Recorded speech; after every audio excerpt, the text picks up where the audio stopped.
जब सोच बदलती है तब ही जिंदगी बदलती है और जब क़यादत मिलती है तब ही कौम को रास्ता मिलता है। दोस्तों, आप देख रहे हैं सियासी अड्डा, जहां बात होती है हक, इंसाफ और सियासत की सच्चाई की। दोस्तों, उत्तर प्रदेश के गाजीपुर जिले से आज एक अहम सियासी खबर सामने आई है, जहां ऑल इंडिया मजलिस इत्तेहादुल मुस्लिमीन यानी एआईएमआईएम गाजीपुर यूनिट की एक अहम संगठनात्मक बैठक गाजीपुर शहर के राजदेपुर इलाके में कामयाबी के साथ संपन्न हुई।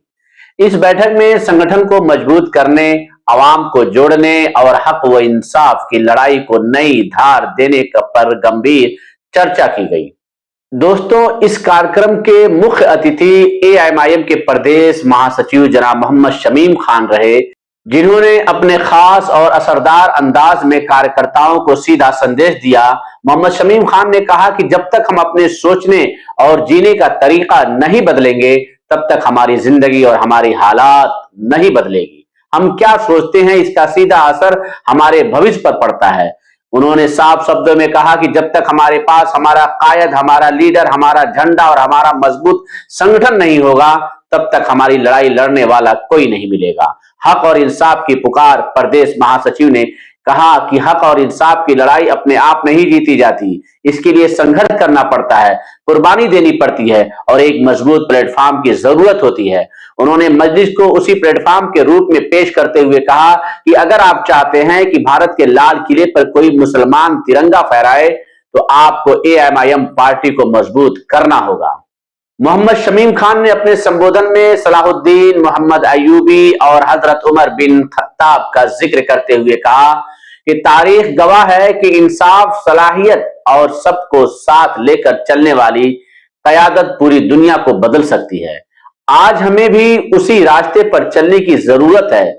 मौजूद प्रमुख चेहरे इस मौके पर बड़ी तादाद में पार्टी के जिम्मेदार और कार्यकर्ता मौजूद रहे, जिनमें प्रमुख रूप से पूर्वांचल सचिव मोहम्मद दर्शन, जिला अध्यक्ष गाजीपुर अबू जफर खान, जिला संगठन प्रभारी मोहम्मद नसीम खान, जिला प्रमुख सचिव महताब आलम, मोहम्मद यूसुफ, डॉक्टर जमशेद अली, मास्टर अकबर हुसैन, जिला पंचायत सदस्य बाबर अली शामिल रहे। दोस्तों, इस कार्यक्रम की अध्यक्षता जिला पंचायत सदस्य शकील खान ने की, जबकि संचालन पूर्वांचल सचिव और सदर गाजीपुर विधानसभा के पूर्व प्रत्याशी डॉक्टर मोहम्मद सब आदिल ने किया। कार्यक्रम में आए तमाम मेहमानों के प्रति नगर अध्यक्ष मोहम्मद शहनवाज ने आभार व्यक्त किया। दोस्तों, ये तो था बैठक का पूरा सार, लेकिन अब सियासी अड्डा पर हम आपको दिखाने जा रहे हैं मोहम्मद शमीम खान का पूरा बयान, जिसमें उन्होंने क़यादत, सोच, संघर्ष और मजलिस के मिशन पर खुलकर बात की है। इस वीडियो को पूरा जरूर देखिए, क्योंकि इसमें सिर्फ भाषण नहीं, एक सियासी दिशा छुपी हुई है। इस कायनात के सबसे बड़े लीडर जनाब मोहम्मद मुस्तफा सल्लल्लाहु अलैहि वसल्लम की बारगाह रिसालत में सलाम का नजराना पेश करते हुए हाज़रीन मजलिस, आप भी हमारा सलाम कबूल करें। अस्सलाम वालेकुम रहमतुल्लाहि व बरकातहू। सबसे पहले ऑल इंडिया मजलिस इत्तेहादुल मुस्लिमीन पार्टी के संस्थापक वाहिद ओवैसी साहब, सुल्तान सलाहुद्दीन साहब और तमाम वो लोग जिन्होंने इस पार्टी को बनाने में, हम तक पहुंचाने में अपनी पूरी जिंदगी को लगा दिया, उन्हें तहे दिल से खिराज अकीदत पेश करते हुए भारत को मान, सम्मान और संविधान देने वाले आदरणीय बाबा साहब डॉक्टर अंबेडकर और तमाम सूफी संत गुरु जिन्होंने इस मुल्क को बनाने संवारने में अपनी पूरी जिंदगी को सर्व कर दिया, उन्हें भी तहे दिल से खिराज अकीदत पेश करते हुए आज गाजीपुर नगर की इस पाक सरजमी पर जो एमआईएम पार्टी का यह नुक्कड़ सभा जो हमारा प्यारा छोटा भाई जो नगर का अध्यक्ष है मोहम्मद शहनवाज साहब, आज जिसकी अगुवाई में पूरा पूर्वांचल महसूस कर रहा है कि गाजीपुर ठीक रास्ते पर चल रहा है, हमारे जुझारू जिला अध्यक्ष बड़े भाई अबू जफर खान साहब, पूर्वांचल के सचिव और बड़े भाई शाह मोहम्मद साहब, आपके बीच में आपके सदर विधानसभा के पूर्व प्रत्याशी, भावी प्रत्याशी भी आप कह सकते हैं, और पूर्वांचल के सचिव बड़े भाई डॉक्टर आबिद साहब,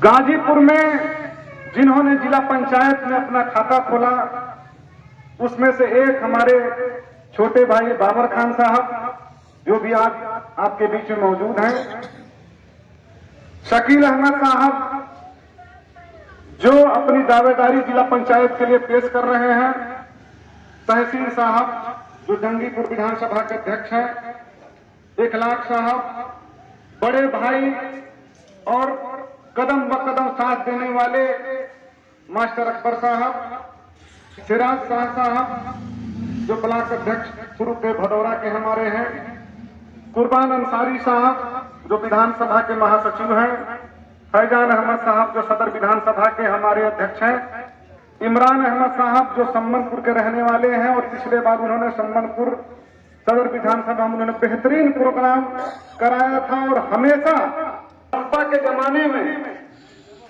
मैं उनका तारुफ भी करा देता हूं कि जब 2006 से 7 में हमारे साथ वो बसपा में काम किया करते थे, तो बसपा ने उस समय वहां पर 7 में से 6 सीटें जीतने का काम किया था। आज वो MIM में भी आपका साथ देने के लिए जहुराबाद से आए हुए हैं, मैं उनका भी इस्तेमाल करता हूं। जमाल खान साहब मोहम्मदाबाद के अध्यक्ष, हमारे बड़े भाई अशरफ रायनी साहब, भोपतपुर से चल के आए हमारे बड़े भाई जमशेद अली साहब, मोहम्मद तारिक साहब, डॉक्टर जावेद साहब, मोहम्मद तारिक साहब जो आम आदमी पार्टी छोड़कर आज आपके कारनामे को मजबूत करने के लिए आपके बीच में आपका हौसला बढ़ाने के लिए आए हुए हैं, उनके साथ साहब, इसके अलावा भी तमाम लोगों का नाम इसमें लिखा हुआ है।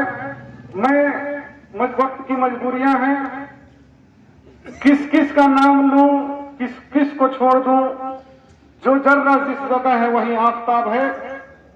एक शेर से अपनी बात को शुरू करूंगा कि लगती है जिस मुकाम पे बंदिश जुबान पर, खुलते हैं उस जगह से बगावत के रास्ते, और महफूज रह सकोगे कहां इस जहान में, बंद हो चुके हैं सारे हिफाजत के रास्ते। अब हमारे पास इस हिंदुस्तान में केवल सियासत के अलावा आपके पास दूसरा कोई रास्ता नहीं है जो आपके साथ इस मुल्क में आपकी हकदारी और आपको इंसाफ हो। हम इबादत करने वाले लोग हैं, अगर मुसलमान हैं तो 5 वक्त की नमाज आप पर फर्ज है, हमारी नमाजें कजा नहीं होती, लेकिन जितनी जिम्मेदारी के साथ आप फर्ज पैदा करते हैं, मैं कहना चाहता हूं कि सियासत को भी अपनी जिंदगी में अगर आप मकाम नहीं देंगे, उसको वक्त नहीं देंगे, तो आपकी दुश्वारियां इस हिंदुस्तान में दूर होने वाली नहीं है। सियासत को भी हमें वक्त देना पड़ेगा, लेकिन कैसी सियासत? वो सियासत जो मुलायम सिंह ने हमें सिखाया वो सियासत नहीं, जो मान्यवर साहब ने सिखाया वो सियासत नहीं, जो बहन जी सिखाती है वो सियासत नहीं, वो सियासत जो हमारे रहबरों ने, हमारे उलेमाओं ने, हमारे जानशीनों ने, हमारे लोगों ने, जिन्होंने इस्लाम को हमारे तक पहुंचाया, उस सियासत को समझने की जरूरत है। जब पूरी दुनिया को हम सिखाने का काम कर रहे थे, पूरी दुनिया की हिफाजत की जिम्मेदारी हमने ले रखा था, पूरी दुनिया को सब कुछ हमने सिखाया, उनको पहनना कैसे है, उनको चलना कैसे है, उनको कुछ करना कैसे है, ये इस्लाम ने आपको सिखाया। और आज आपको ये समाजवादी वाले, ये कांग्रेस वाले, ये बहुजन वाले आपको सिखा रहे हैं। बड़ी शर्मिंदगी की बात। हम क्या थे, हम कहां पहुंच गए। हम अपने दोस्तों के साथ बैठे हुए, लंबी तकरीर नहीं करूंगा मैं आपके सामने। मैं अपने दोस्तों के साथ बैठा हुआ था। हमने कहा कि यार हमारा हीरो कौन है। तो किसी ने कहा कि हमारा हीरो शाहरुख खान, किसी ने कहा कि सलमान खान है, किसी ने कहा कि आमिर खान, किसी ने कहा कि अमिताभ बच्चन। हमने कहा कि हीरो का मतलब होता क्या है। हीरो का मतलब आइडियल, जिसके तरह से आप बनना चाहते हैं। हमने कहा कि हम वही लोग हैं जो कभी उमर बिन खत्ताब को अपना हीरो मानते थे। हम वही लोग हैं जो कभी खालिद बिन वलीद को अपना हीरो मानते थे। हम वही लोग हैं जो कभी सलाउद्दीन मोहम्मद अय्यूबी को अपना हीरो मानते थे। हम वही लोग हैं जो कभी अब्दुल गाजी को हीरो मानते थे। लेकिन आज हम वही लोग हैं जो सलमान खान को, आमिर खान को और ना जाने कौन कौन नाचने बाजने वालों को आप अपना आइडियल बना लिए हैं। तो आपकी निशानदेही मिट जाएगी, आपका वजूद मिट जाएगा। इसलिए कि ये कभी भी हमारे आइडियल और हमारे हीरो नहीं हो सकते। इसलिए अपने सोच में बदलाव लाने की जरूरत है। जब सलाहुद्दीन मोहम्मद अय्यूबी आपके आइडियल बनेंगे तो हुकूमत फिर आपको मिलेगी। जब खालिद बिन वलीद आपके हीरो बनेंगे तो फिर हुकूमत आपको मिलेगी। जब औरंगजेब आलमगीर को आप अपना हुक्मरान मानेंगे, अपना आइडियल मानेंगे, तो हुकूमत पाकिस्तान से लेकर बांग्लादेश तक फिर आपको मिल जाएगी। अपने सिस्टम को बदलने की जरूरत। आज एक प्रधान हो जाता है, आज एक चेयरमैन हो जाता है, एक मेंबर हो जाता है, तो उसके रसूख को आप देख लीजिए। करोड़ों रुपए का मालिक हो जाता है, न जाने 3-3, 4-4 फॉर्च्यूनर कहां से उसके पास आ जाते हैं। लेकिन वही औरंगजेब रहमतुल्लाह अलैह कहां से कहां तक उनकी हुकूमत थी। और कोई ईडी, कोई सीबीआई और कोई इनकम टैक्स नहीं था। उस दौर में भी उन्होंने किस तरह की जिंदगी जीने का काम किया, ये इबरत लेने की जरूरत। जब एमआईएम पार्टी सत्ता में आएगी, जब एमआईएम पार्टी हुकूमत में आएगी, तो वही दौर लाने का काम करेगी। और वही इंसाफ पसंद लोग जो हुकूमत में बैठने का काम करेंगे, तो फिर आपके साथ इंसाफ होगा और ईमानदारी का दौर फिर से आपके साथ शुरू होगा। और नाइंसाफी का दौर जो चल रहा है उसका खात्मा होगा। इसलिए कि एमआईएम पार्टी के जो कार्यकर्ता हैं, जो हमारे लीडर हैं, उनको न तो सरकार कुछ देती है, न उनको पार्टी देती है। मैं आपको खुले मंच से बता देना चाहता हूं कि एमआईएम पार्टी का जो ये बैनर दिख रहा है, एमआईएम पार्टी का जो झंडा दिख रहा है, एमआईएम पार्टी में जो आपके जमनिया से लोग यहाँ आए हुए हैं, आपके भोपतपुर से लोग आए हुए हैं, आपके मोहम्मदाबाद से लोग आए हुए हैं, इनके किसी गाड़ी में किसी ने तेल भराने का काम नहीं किया। एमआईएम पार्टी में वही लोग जुड़े हुए हैं जो अपने खून से इस पार्टी को सींचने का काम कर रहे हैं। और जो खून से सींचेगा वो कभी भी इसको मिटाने का काम और उसकी मेहनत इंशाअल्लाह अल्लाह कबूल करेगा। और वो मेहनत एक दिन रंग लाएगी।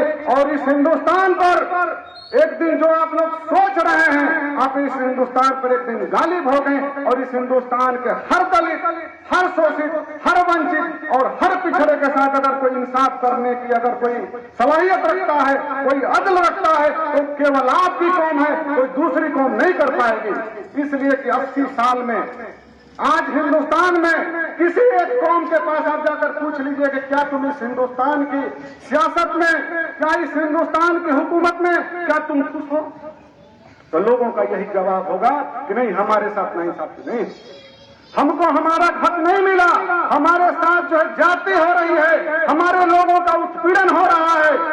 लेकिन जब आप जिस मकसद के लिए यहाँ इमाम पार्टी के लोग जो अपने खून से सींच रहे हैं इस पार्टी के कारवां को, इंशाअल्लाह जब वो लोग आएंगे तो कभी भी बेईमानी की और रिश्वतखोरी की बात नहीं करेंगे।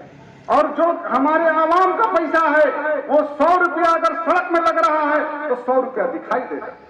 आज जरूरत इस बात की है कि एक बेबाक लीडर हमारे बैरिस्टर असदुद्दीन ओवैसी साहब जो हैदराबाद से चलकर कन्याकुमारी से लेकर कश्मीर तक अगर किसी के साथ भी अगर नाइंसाफी होती है तो केवल अगर एक आवाज अगर कोई हिंदुस्तान में सुनाई देता है, चाहे वो सड़क हो चाहे सदन हो, तो केवल एक आवाज वो होती है, वो बैरिस्टर असदुद्दीन ओवैसी साहब। इसके अलावा हमने तो सबको वोट देने का काम किया, हमने मुलायम सिंह यादव जी को वोट देने का काम किया, हमने मायावती जी को वोट देने का काम किया, हमने राहुल गांधी और उसके 3 पीढ़ियों को वोट देने का काम किया। लेकिन जब आपके ऊपर कोई परेशानी आती है तो क्या कभी इन लोगों ने आपकी आवाज उठाने का काम किया? नहीं किया। हमारे बैरिस्टर असदुद्दीन ओवैसी साहब की हिम्मत, उनके जज्बे को देखिए कि हमारे ही कौम के लोगों ने कहा कि ये बी पार्टी है, हमारे ही कौम के लोगों ने कहा कि ये बीजेपी की बी टीम है, इनके लड़ने से इनके बोलने से उनका फायदा होता है। तो अगर हम उनके लड़ने से अगर उनका फायदा होता है तो हमारा फायदा कब होगा?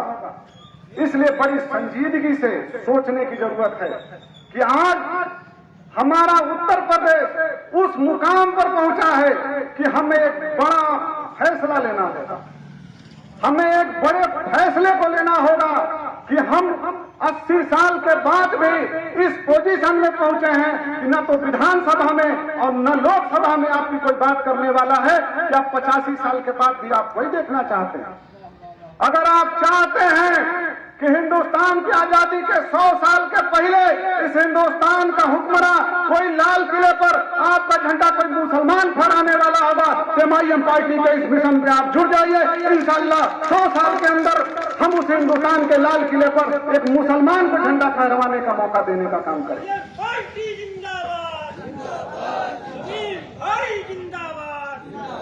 लेकिन इसकी अचानक नहीं हो पाएगा। इसके लिए हमको छोटे छोटे पांच में हमको मेहनत करनी है। अभी 2026 में आपके पास जिला पंचायत चुनाव का मौका, जब विधानसभा के चुनाव का वक्त आएगा तो उस समय दूसरी तैयारी होगी, लेकिन उसका मूवमेंट यहीं से बनेगा। प्रदेश की बैठक में शौकत साहब ने यह तय किया उत्तर प्रदेश में लगभग 3 से 3.5 हजार सीटें। हम इस बार उत्तर प्रदेश के लोग उसमें बलिया और गाजीपुर मऊ का भी हिस्सा होना चाहिए। हम लोग 1000 सीटें पूरे उत्तर प्रदेश में जिला पंचायत की 1000 सीटें हम लोग इस बार एमआईएम पार्टी और बैरिस्टर साहब के खाते में देने का काम करें। इसका फायदा क्या होगा? ये जो पार्टियां चाहे बहुजन हो, चाहे समाजवादी हो, चाहे कांग्रेस हो, जो हिकारत की नजर से आपको देखने का काम कर रही हैं, यकीन मानिए कि अगर आप लोगों ने ताकत लगा दिया, आप लोगों ने अपने अपने क्षेत्र में जो एमआईएम के कैंडिडेट होंगे, जो जिला की कमेटी यहां से तय करके आपको देगी, अगर आपने उनको जिताने का काम कर दिया तो यह टारगेट हमारे लिए बहुत बड़ा नहीं होगा। आप पलक झपकते आप 1000 जिला पंचायत की सीटें आप उत्तर प्रदेश के खाते से बैरिस्टर असदुद्दीन ओवैसी साहब की झोली में देने का काम करें। और जिस दिन 1000 सीटें आपने उत्तर प्रदेश से जीतने का काम किया तो ये जो समाजवादी कांग्रेस और बहुजन के लोग जो कहते हैं कि यह बी टीम है, सी टीम है, ये आपके ऑफिस के बाहर लाइन लगा के खड़े रहेंगे कि हमारे साथ गठबंधन कर लीजिए, हमारे साथ गठबंधन कर लीजिए। सियासत में हम बड़ी से बड़ी तकरीर कर लें, हम लंबे चौड़े कुर्ते पहन के घूमे, उसका कोई मतलब नहीं है। जब तक आप अपना वोट अपनी पार्टी को बूथ पर जाकर नहीं गिरा देंगे तब तक आपके वोट की और आपके तादाद की कोई वैल्यू नहीं। कुछ लोग कहते हैं कि हम तादाद में कम हैं, हम 14% हैं, हम 15% हैं, तो याद करिए कि करबला में 72 थे और 72 लोगों को यजीदियों ने मिटाने का काम किया, लेकिन क्या इस्लाम मिट गया? उसी के बाद से आप इस पूरी दुनिया पर आप गालिब हुए। याद रखिए, हमारी तादाद यहाँ पर 72 भले नहीं है, लेकिन अगर हमने अपनी कुर्बानियों को, हमने अपनी हस्ती को मिटाने का काम कर दिया इस पार्टी के लिए, तो यकीन मानिए कि अल्लाह ताला एमआईएम पार्टी को इस पूरे हिंदुस्तान पर गालिब करने का काम करेगा। हमने बदर की जंग जीती, वहां पर हमारी तादाद कितनी? 313। सामने लश्कर हजारों का था, लेकिन तादाद से कभी आप नहीं जीते। इतिहास आप पढ़ने का काम करिए। इस्लाम की जो भी जंगें हुई, कभी भी वो तादाद से आपने नहीं जीता। इस बार भी आप अपनी जंग तादाद से नहीं जीतेंगे। आप केवल वोट देने का काम करिए, अल्लाह ताला गैब से आपकी मदद करेगा, और इंशाअल्लाह जब अल्लाह मदद करने को आ जाएगा तो दुनिया की कोई हस्ती नहीं है जो हमको रोक ले। तो हम अल्लाह को मानने वाले लोग हैं। हमारा ईमान कभी भी अखिलेश यादव, बहन जी और राहुल गांधी तो कभी नहीं न था, कभी नहीं था, इंशाअल्लाह कभी रहेगा नहीं। हमारा ईमान हमेशा अल्लाह पर रहा है, और उन्हीं की भी आपसे उम्मीद करके मैं आपसे वादा लेना चाहता हूं कि आप अपने इलाके में लग जाइए, और यकीन मानिए कि अगर ईमानदारी से आपने एमआईएम पार्टी के लिए आपने वोट मांग दिया तो अल्लाह ताला गैब से मदद करेगा, और 1000 नहीं, आप 1100 सीट इस उत्तर प्रदेश में जीतने का काम करेंगे। बहुत लंबी तकरीर नहीं करते हुए, चूंकि वक्त काफी बीत चुका है, और इस ठंड में जब लोग अपने घर के बाहर निकलने को नहीं तैयार हैं, वहां पर आप 30 किलोमीटर, 40 किलोमीटर, 50-50 किलोमीटर से दूर आकर एमआईएम पार्टी को, शौकत साहब को, अबू जफर साहब को, बैरिस्टर असदुद्दीन ओवैसी साहब को, डॉक्टर आदिल साहब को और शहनवाज साहब को आप ताकत देने का काम कर रहे हैं। इसके लिए मैं इस ठंड में आप लोगों का फिर से तहे दिल से इस्तकबाल करता हूं, आपका खैर मकदम करता हूं, और बहुत बहुत आपका शुक्रिया अदा करता हूं। एक शेर के साथ अपनी बात को खत्म करूंगा। अब सोचा हमने ये ज़मीन, अब सोचा हमने ये ज़मीन, हर हाल में अपना हक लेंगे, इज्जत से जिए तो जी लेंगे, या जाम शहादत पी लेंगे। जय हिंद, जय भारत, खुदा।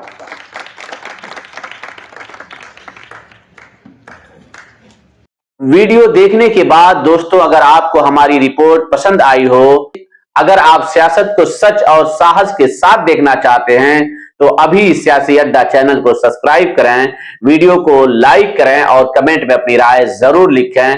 क्या गाजीपुर की ये बैठक आने वाले सियासी बदलाव की आहट है?